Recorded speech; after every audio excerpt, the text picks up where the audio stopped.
जाती हुकूमत में एक बार फिर साइफर की एंट्री। क्या अमेरिका इमरान खान को इक़्तिदार से हटाना चाहता था? सुबुकदोश होने वाले वजीर दाखिला और नून लीग के रहनुमा राना सनाउल्लाह ने बुध को खुफिया दस्तावेज ऑनलाइन फराहम करने वाले जरिए को बेनकाब करने के लिए तहकीकात का कहा है। इन दस्तावेजात में यह दावा किया गया है कि अमेरिका साबिक वजीर आज़म इमरान खान को इक़्तिदार से हटाना चाहता था। इस हवाले से साबिक वजीर दाखिला ने अपने ट्वीट में कहा है कि अगरचे इस खबर में कुछ भी नया नहीं है, तहम इस हवाले से तफ्तीश की ज़रूरत है कि इस दस्तावेज़ का जरिया क्या है।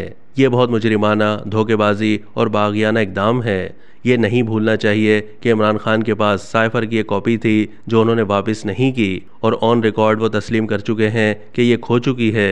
तहम अगर कसूर साबित हो जाता है तो ऑफिशियल सीक्रेट एक्ट के तहत खान पर मुकदमा चलना चाहिए। जब इस हवाले से राना सनाउल्लाह से रब्ता किया गया तो उनका कहना था कि वो यही चाहते हैं कि इस दस्तावेज का जरिया पता चलाने की तफ्तीश की ज़रूरत है, क्योंकि इमरान खान ने दावा किया था कि उन्होंने केबल खो दिया था। वो एक गैर मुल्की डिजिटल अखबार में शाया होने वाले मवाद के हवाले से गुफ्तगू कर रहे थे, जिसमें सीक्रेट केबल के हवाले से तफसीलात दी गई हैं कि अमेरिकी सेक्रेटरी ऑफ स्टेट डोनाल्ड लू ने अप्रैल 2022 में अदम एतमाद की वोटिंग से चंद हफ्ते पहले पाकिस्तानी सफ़ीर से गुफ्तगू की थी।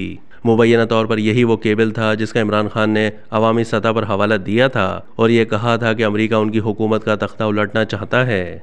इमरान खान ने बाद में दावा किया था कि अवाम में लहराने के बाद ये कॉपी खो गई थी। अगर ये वाकई असली दस्तावेज का डी कोड है तो ये केबल लीक कौमी राज इफ्शा करती है। इस लीक के पीछे मौजूद लोगों पर मुकदमा चलाया जा सकता है और उन्हें कैद की सज़ा हो सकती है। अब तक के लिए इतना ही। मज़ीद मालूमात के लिए डेली जंग के यूट्यूब चैनल को सब्सक्राइब कीजिए।